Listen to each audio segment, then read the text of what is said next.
Good morning, Imo Village! Tatanod tayo ngayon, magro-ronda tayo. Ikutin natin itong buong village.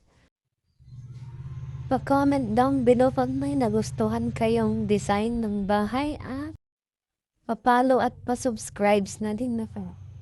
Dito sa village natin maraming mga tanim na boiled berries. Masisipag magtanim yung mga tao dito.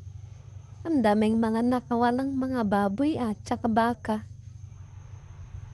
Ang daming wild din. So, ikot tayo. Marami ng mga bahay. Nanay pa tayo. Ang daming nakakalot na animals talaga dito. Punta tayo doon sa dulo. Ang daming mga manok doon.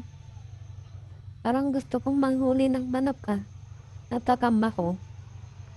Gusto kong magluto ng fried chicken.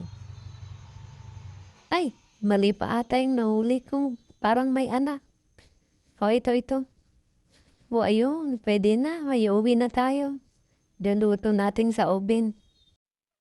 Madami ng bahay dito sa village. Ang gaganda ng mga kulay.